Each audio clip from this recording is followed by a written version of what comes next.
Ora Michael Ivanov. E bem, caros amigos, estou extremamente contente por reencontrá-los para responder às suas questões e tentar ajudá-los o melhor que eu posso em seu caminho. Então, eu lhes apresento minhas saudações e lhes transmito todo o meu amor e escuto o que vocês têm a me perguntar. Questão: como fazer escolhas coerentes com a alma quando se tem um mental potente? Se é o mental, a personalidade quem decide. Se efetivamente eu ouvi o que disse Han, você tem 90% de chance de se enganar. Portanto, cabe a você concluir o que você quer. Obviamente, se a personalidade se manifesta, como ela vai se manifestar? Pela raiva essencialmente, pela tristeza, pelas lágrimas, pelas gesticulações em todos os sentidos. O que é contrário? Obviamente, a decisão da alma. A alma, quando ela decide, ela está, como dizer, na fluidez. As coisas são muito mais simples, fáceis, nesse caso. Questão: você tem preconizações para ir com vantagem para a interioridade? Eu creio que há muitas coisas que lhes foram dadas pelo venerável Han. Em particular, o trabalho sobre o coração e a vibração do coração. O essencial está aí. Porque, como disse o arcanjo, vocês receberão cada vez mais energias sobre a cabeça, mas vocês não devem deixar a energia na cabeça. Ela deve descer no coração. É imperativo, senão, vocês vão se queimar. E, aliás, constata-se nos casulos de luz que, quando é a personalidade que se exprime, bem, o mental está em superaquecimento. O que isso dá? Rubores, por toda parte, na parte superior, e fogo, na parte superior. Não é o fogo do coração, que é diferente. Questão: você teria preconizações para superar este aspecto do mental? Mas são sempre as mesmas, nada mais. Não há outras técnicas além daquelas que foram dadas. Escutar as vibrações do coração, centrar-se no coração e, sobretudo, quando vocês sentem as energias na cabeça, não deixá-las na cabeça. Sem isso vocês iriam cremar, em todos os sentidos do termo. É preciso que as vibrações que lhes chegam por cima, em alguns momentos, em alguns dias, em alguns horários, quando vocês sentem que é muito forte, tomem o tempo para dirigi-las, com a consciência ou com o mental, mas dirigi-las. Deixá-las se escoar para o coração. Mas se seu mental trabalha naquele momento, o que vai acontecer? Vocês vão ter a cabeça que queima, enquanto que se a energia, vocês conseguem conduzi-la por uma decisão de sua consciência, energia ao coração. Vocês constatarão que as coisas são muito mais simples. E é esse desafio ao qual vocês serão confrontados cada vez mais frequentemente. Lembre-se de que a luz que desce, ela é do amor. Mas se vocês não são capazes de vivê-la no coração, no amor, ela manifestar-se-á, antes de tudo, pela violência. E vocês constatarão muito, muito proximamente, que os humanos tornam-se cada vez mais loucos. Não da raiva, da violência. Cada vez mais vocês vão ouvir, mesmo em suas mídias, que acontecem coisas anormais ao nível dos seres humanos. Isso, são todos aqueles que não foram capazes de acolher as energias nem na cabeça, nem no coração. Então, eles as acolheram onde? Ao nível do ara, ou seja, ao nível do segundo chakra, e eles manifestam a raiva, a agressividade. Ou então, isso permanece na cabeça e desencadeia raivas terríveis. Questão: durante quanto tempo vão durar essas energias? Até o fim. Elas não pararão mais. Acabou. Os períodos de descanso, de calma energética não existirão simplesmente mais. Vocês irão, crescendo, para uma intensificação da vibração. E eu creio que o arcanjo Miguel falou de compressão ou de contração da energia. É exatamente o que está se produzindo, e quanto mais vocês resistirem, mais vocês estarão mal. É válido também para os seres no caminho espiritual. Vocês devem ir cada vez mais no sentido do que é harmonioso e fluido, o que quer que isso lhes custe, ao nível do dinheiro, ao nível do prazer e ao nível das facilidades. Questão: nas 24 horas, há períodos específicos? Sim, perfeitamente. Não há a mesma intensidade a cada dia, mas, entretanto, a descida de energia retransmitida pelo Sol central não parará mais. É, agora, uma emissão contínua. Ela é necessária para a ascensão do planeta, mas também para desembaraçá-los de suas últimas impurezas. Muito importante. Questão: essas descidas de energia são cíclicas? Não, são muito variáveis de acordo com os períodos. Como vocês já puderam constatar, há momentos que são localizáveis, muito precisos. Vocês verão que esses períodos aumentam em números, no mesmo dia. Antes, Havia 2 ou 3 descidas por dia, segundo as fases da lua e de ciclo. Vocês constatam agora que, todos os dias, em diferentes momentos, há descidas de energia. E, dentro de muito pouco tempo, exatamente após o equinócio de verão, inverno no hemisfério sul, vocês se aperceberão que a energia está permanentemente aí e que se vocês não fazem o trabalho de discer pacientemente esta energia e integrá-la no mais profundo de seu ser e deixá-la fazer o trabalho dela, vocês se aperceberão que isso provocará muitos desconfortos. Portanto, é preciso verdadeiramente curvar-se aos exercícios e aos conselhos que lhes damos, uns e outros. Isso vai da boa saúde, eu diria, de seu veículo físico e da boa saúde de seu caminho de vida. É certo. Questão: nessas descidas de energias que ativam também a Terra. Perfeitamente. Questão: tem-se um papel a desempenhar ou não? A Terra vive o que ela tem a viver, mas vocês ajudarão grandemente se deixarem-se, vocês também, atravessar por esta energia, pelo que ela lhes pede, porque a energia, ela desce assim, mas ela também pede algo. Ela não pede esforços, mas ela lhes pede para se deixarem modificar, transformar e despertar completamente a luz. É o papel desta energia. Se vocês sentem que as pressões se tornam demasiado fortes, então, naquele momento, vão na natureza, naquele momento, deitem-se se puderem, e tentem drenar, é verdadeiramente a palavra adequada, o conjunto desta luz que lhes chega ao nível do peito. Como disse Ram, como eu disse também, não é mais tempo agora de fazer descer esta energia ao nível do Kundalini, ao nível do Sacrum, porque vocês não terão o tempo de fazer os movimentos, aqueles que ainda não o fizeram. Mas isso não é o mais importante. O mais importante é a chave de acesso à ascensão, é o coração, obviamente. O trabalho de despertar do Kundalini. Se vocês não sentem as energias telúricas, vocês não o sentirão. Não se foquem nisso. O mais importante é fazer descer a energia, luz ao nível do coração e aceitar esta pressão que ela gera em vocês, porque esta pressão é profundamente transformadora e iluminadora para vocês. Questão: é possível sentir essas energias diretamente no coração? Então, caro amigo, é possível, na medida em que você mesmo fez um trabalho do ego ao coração. Era o caminho preconizado, em particular nos meios orientais, desde sempre, ou seja, elevar as vibrações para passar do ego ao coração. Quer dizer que a pessoa que teve êxito em despertar seu chakra do coração e viver a energia do coração e a consciência do coração não tem necessidade do afluxo da energia celeste ao nível da ascensão. Porque, de todo modo, mesmo se você abrir o seu coração sozinho, como estava escrito que era preciso fazer, entretanto, há certo número de códigos que não são ativados e que estão diretamente ligados à luz do Sol central. Questão: esta energia pode então voltar a subir? Após, ela circula livremente entre a cabeça e o coração. Isso é válido para um nível de energia que se tornou constante. Mas lembre-se de que vocês terão esforços de adaptação a fazer a cada patamar energético novo. Não é algo que se estabeleça de maneira definitiva. Haverá ajustes a fazer cada vez mais frequentemente, porque se derramam em vocês códigos de luz extremamente potentes e extremamente novos que têm por único objetivo fazê-los reencontrar o que vocês são,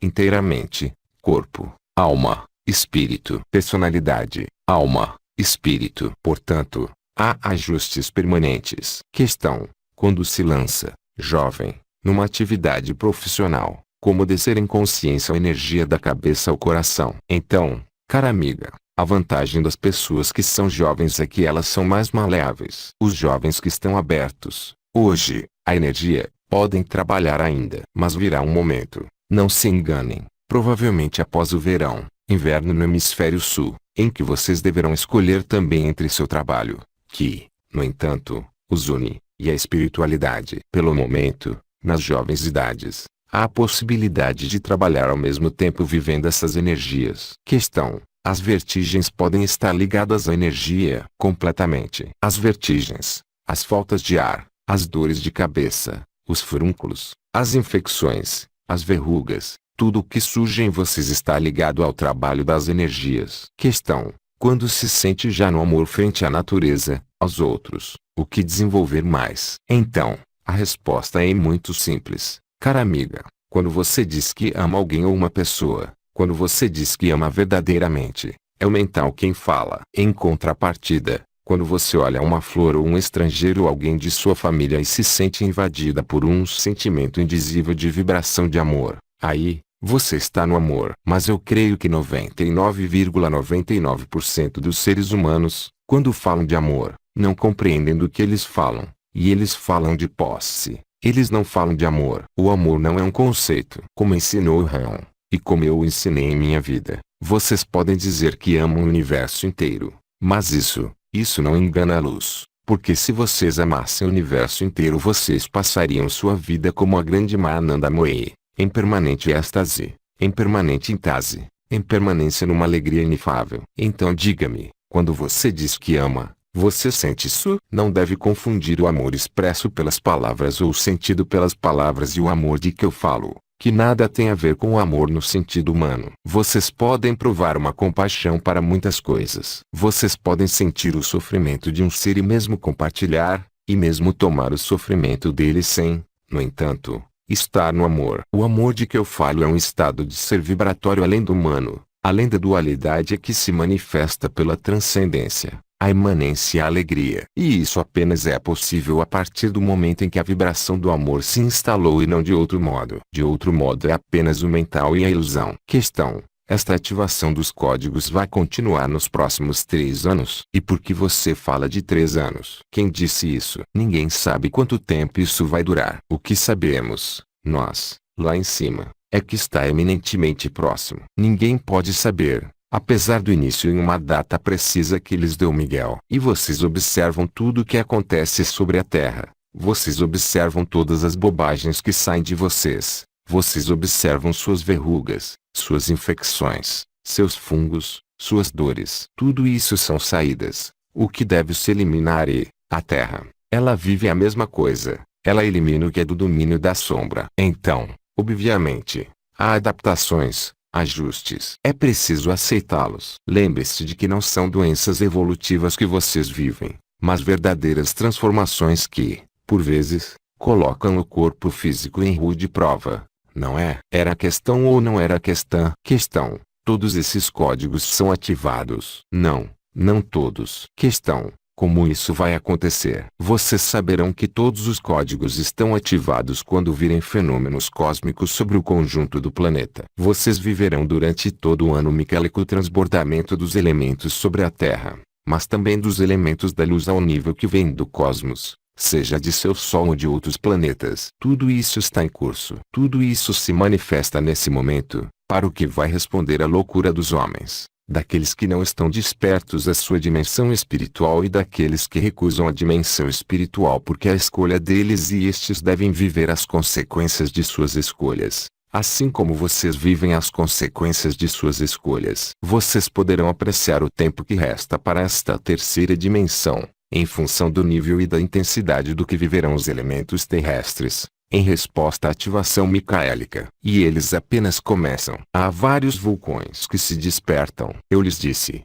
há 3 anos e meio, que os vulcões do cinturão de fogo do Pacífico despertariam e que esse seria o sinal fundamental do início do fim. Eu lhes assinalo que há muitos vulcões que se despertam nesse momento, mesmo se lhes digam que não, porque por toda parte, nesse momento, em suas mídias, vai se falar da crise, mas não lhes falam do que acontece realmente. Apenas quando houver perdas humanas é que vocês ouvirão falar. A totalidade da humanidade é manipulada, para pensar no que, numa única coisa, na crise. Porque a crise, isso neutro que, a egrégora de medo. E eles estão quase tendo êxito. Olhem o número de pessoas que têm medo. E o medo desemboca no que? Na revolta, na revolução, numa ação exterior. E absolutamente não numa ação interior. Questão: que responder a quem nos pergunta por que nada se produziu em 25 de março. Nada se produziu, isso quer dizer o que nada se produziu, porque as pessoas esperam ver com os olhos no sentir, na pequena parcela de terreno em questão,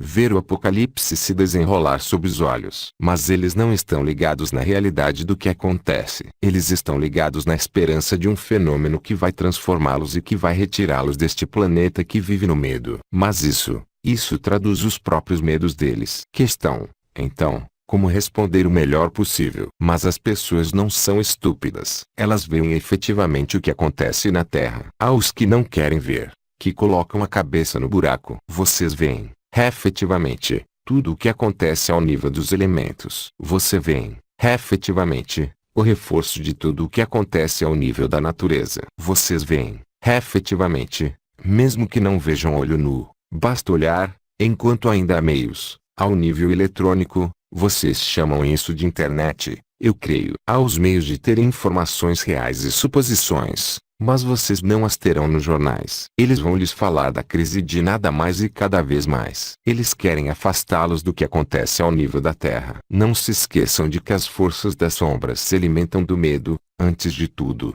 do ser humano. Questão: tudo o que está escrito nos anais acásicos continha é válido. Isso quer dizer o quê? Isso nada quer dizer. Como os anais acásicos podem ser válidos ou não válidos em função da evolução do que quer que seja. Quer dizer o que tudo está escrito. Em qual nível? Do homem ou da humanidade? Ao nível da humanidade são ciclos e estes estão inscritos no mármore através dos movimentos planetários. Isso, eu já disse. Agora, ao nível humano, o que vocês farão não está inscrito na linearidade desse mundo. Em contrapartida, para além da linearidade desse mundo de terceira dimensão, sua escolha está escrita, é claro, mas não os eventos que vocês têm a viver. Enquanto vocês são crianças, vocês creem que são livres de fazer o que quiserem, de colocar as escolhas que quiserem. Isso é próprio da criança. O problema é que, quanto mais vocês sobem para sua fonte, mais sobem para a luz, mais sobem para o que vocês são realmente, menos vocês têm liberdades. Tudo é determinado. Então, o livre-arbítrio e o determinismo funcionam de maneira sincrônica segundo as almas às quais essas leis se dirigem. Quanto mais vocês sobem para sua fonte e sua luz, menos o compromisso é possível e menos vocês têm liberdade de ação e de escolha. Questão: passar sob governo divino significa então que mais ninguém tem livre escolha? Perfeitamente. E é o que está acontecendo. É o que percebem os homens da sombra. Eles se apercebem que se fizeram enganar, para não dizer grosserias, com relação ao que haviam dito a eles os seres maniqueístas que os manipularam e as forças luciferianas que os manipularam. Eles começam a se aperceber que isso se desenrola não verdadeiramente como disseram a eles. Questão: Miguel, Orionis e você mesmo se encontram no mesmo plano? De modo algum. Eu já falei isso. Vocês sabem que as dimensões não são todas habitadas. Há dimensões intermediárias onde não há consciência, mas apenas a energia na consciência. Níveis matriciais. Eu chamei isso. Orionis vem da 18ª dimensão. Eu o chamo venerado, porque está além da 11ª dimensão. Eu penso que, numa noção linear de seu tempo, dentro de pouco tempo, ele se tornará um sol, ou seja, ele perderá todo o antropomorfismo e toda a forma ligada à encarnação e à humanidade humana, tal como vocês a conhecem, o que foi o caso de inúmeros grandes seres sobre esta terra. Vou citar um exemplo que vocês talvez conheçam e que se chamou São Francisco de Assis, que se encarnou uma última vez, antes de se tornar um avatar de grande dimensão, e que era Padre Pio, e que se tornou um sol na constelação de Centauro. Um novo sol. Miguel está além das esferas oriônicas, porque ele não passou pelas vias da encarnação, como Orionis, ou Padre Pio. Os arcanjos foram criados arcanjos. Em contrapartida, eles têm um déficit com relação a vocês. Eles não conhecem os mundos da encarnação. Isso pode ser uma vantagem, mas isso pode ser também um déficit. Então, Miguel não poderá jamais tornar-se um sol, o que não é o caso de alguns seres humanos. Questão: é preciso obrigatoriamente ter encarnado para se tornar um sol? Perfeitamente. Encarnado não importa sob qual forma, ou seja, ter vivido a dualidade sob uma forma ou outra. Questão: e você, em qual dimensão você se situa? O que isso vai lhe dizer? Se respondo que estou na 9ª ou na 18ª dimensão. Questão: isso cabe a eles. Eu respeito simplesmente seu pedido. Eu responderia que tem que olhar as canalizações que já foram colocadas na internet, porque ali está a resposta. Isso ocupará certo tempo. Vocês responderão a eles que era março de 2006. Não, entre março e junho. Isso vai tomar deles mais tempo. Questão: na 5ª dimensão vai se reencontrar os defuntos. O que quer dizer isso? Vocês acreditam que os defuntos, vocês vão encontrá-los como eles eram há 200 anos? O que é esse delírio? Não importa o que, uma vez que aqueles que estão encarnados hoje eram os defuntos de há 200 anos. É mesmo mais dualidade aí, mas não importa o que é. Não se podem reencontrar defuntos, uma vez que eles já reencarnaram. Isso quer dizer que os planos intermediários, os planos que vocês chamam astral ou plano intermediário ligado à quarta dimensão, foram esvaziados, literalmente, de todos os ocupantes. Vocês vão, portanto, conduzir um mundo novo, com pessoas novas. Vocês não vão reencontrar o avô, a avó ou Napoleão, não é? Não importa quem. Desde a entrada desse sistema solar sob a influência do Sol central desta galáxia, que ocorreu em 1984, pouco a pouco, os mundos intermediários foram esvaziados de todos os habitantes. Não há mais mundos intermediários. Isso foi completamente ejetado. Tanto os seres humanos como as forças que vocês chamam astrais. Elas foram ou precipitadas sobre a Terra, ou elevadas em outras dimensões. Quer dizer que vocês vão se encontrar num mundo novo em que todos os apegos que vocês tiveram,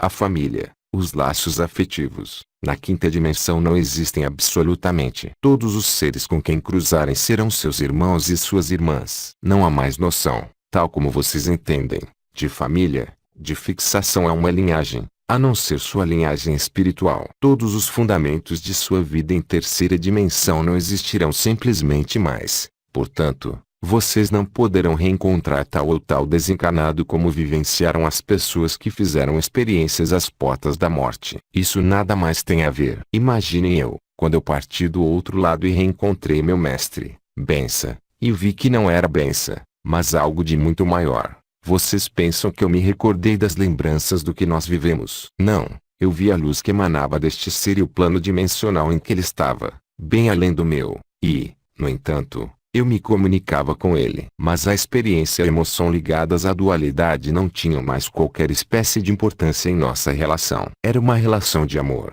de coração e de serviço também. Questão: vamos conservar nosso corpo na quinta dimensão? Eu já respondi que era possível como impossível. Isso depende das pessoas. Isso depende de seus desejos e isso depende também do grau de corrupção dos corpos. Há seres que têm a possibilidade, por sua evolução espiritual, de aceder à quinta dimensão, mas cujo corpo não pode suportar as novas vibrações que vêm. Portanto, o corpo deve ser reciclado. Eu diria, portanto, destruído. Eles adquirirão diretamente um novo corpo de quinta dimensão. Questão: devem-se reparar os erros de nossas vidas anteriores para podermos pretender integrar a quinta dimensão? Não. Isso terminou. A lei de karma foi suprimida, ao nível individual, mas não ao nível coletivo. Questão: como acompanhar as pessoas que se dizem ser vítimas de magia negra? A magia negra sempre existiu. Lembre-se do que eu disse. Não há mais planos intermediários.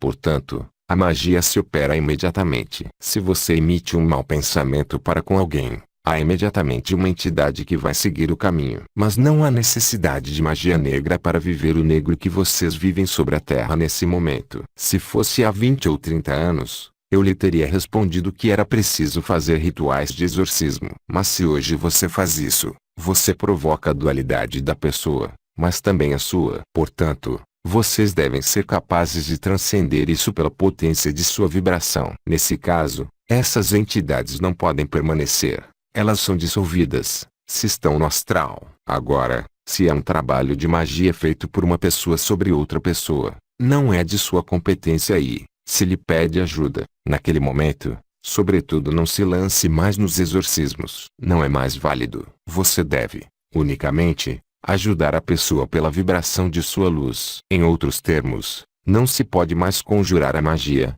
mas permitir a luz manifestar-se. Se você procura retirar, pelas orações ou um exorcismo específico, uma entidade ou uma carga que foi colocada sobre alguém, você arrisca ter contrariedades enormes. Questão: isso significa que não se pode mais fazer subir as entidades? Não. Pode-se apenas dissolvê-la, porque ela não tem mais lugar para ir, exceto se é uma entidade dita astral ligada a uma egrégora, mas que não está ligada a uma consciência do tipo humano. Não é similar para os desencarnados, é claro. Questão: como dissolvê-la então? Pela potência vibratória de sua elevação vibratória, se você é capaz disso, é claro. Questão: a mesma coisa para uma entidade humana? Não. Você não pode dissolvê-la. Isso é um crime. Você pode elevá-la vibratoriamente, o que não é o caso de uma entidade astral, porque ela pode apenas ser dissolvida ou ir sobre outro alguém. Num caso como no outro, vocês constatarão que, Quaisquer que sejam as dificuldades de suas vidas,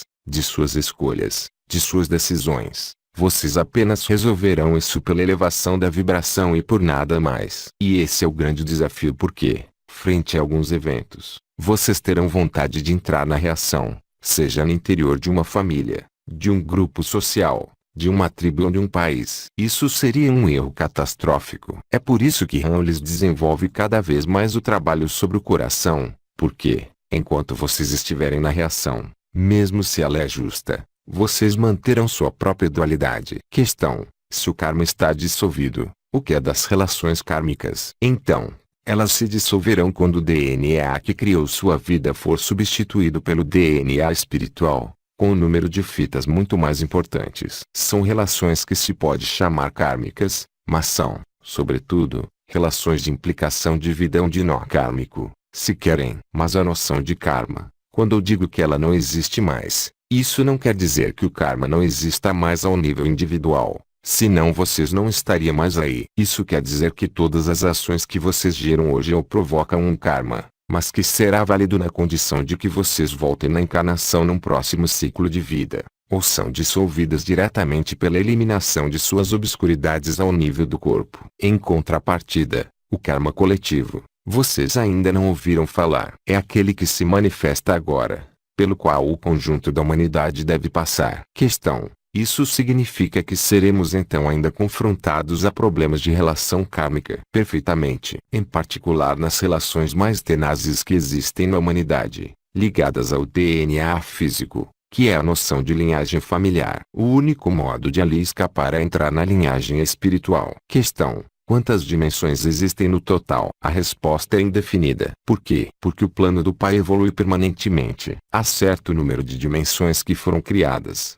mas o Pai pode sempre se afastar ainda mais ao nível dimensional e criar outras dimensões para poderem juntar-se ao Pai. Então, pode-se dizer que, nos eons e eons, o número de dimensões irá num número cada vez maior, que jamais terá fim. Cada dimensão nova que foi criada sempre foi um meio de experimentar as novas facetas da vida da luz. Questão: o acesso à quinta dimensão vai provocar uma ampliação de consciência e de compreensão? Obviamente, dado que o aspecto limitado que vocês conhecem pela terceira dimensão não existirá mais. Não se esqueçam de que vocês vivem num mundo que vocês podem qualificar de infraluminoso, ou seja, abaixo da velocidade da luz, mas que é caracterizado pela oposição, o antagonismo e a dualidade e que, a partir da dimensão imediatamente superior, a quinta dimensão, tudo isso não existe simplesmente mais. Mas haverá uma vantagem considerável sobre outras formas de vida, outras formas de consciência que não passaram pela terceira dimensão encarnante.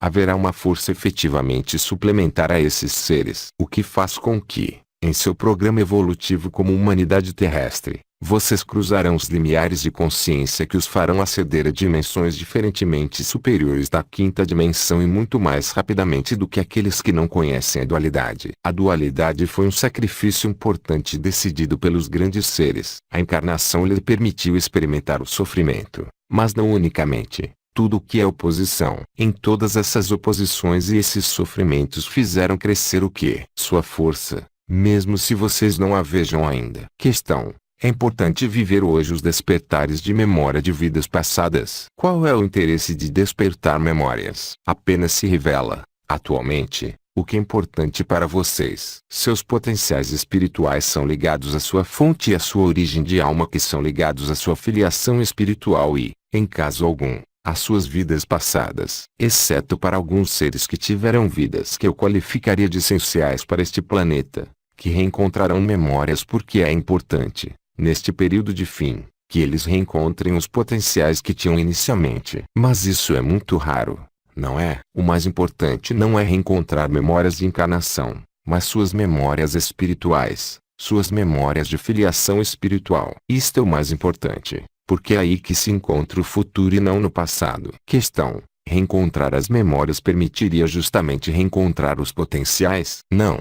Porque se está ligada a uma encarnação está necessariamente ligada aos potenciais que vocês tinham nesta encarnação. Então, agora, Vocês podem sempre se divertir despertando suas memórias ligadas às vidas passadas, mas isso não tem qualquer espécie de importância hoje. A luz está suficientemente por toda parte sobre a Terra, atualmente, para se ligar nisso. Não temos mais perguntas. Agradecemos. Então, caros amigos, estou muito contente por tê-los ajudado um mínimo em seu caminho. Eu lhes trato todo o meu amor e lhes digo até muito em breve e lhes desejo uma boa noite. Fiquem bem. Austras Dimension, 29 de março de 2009.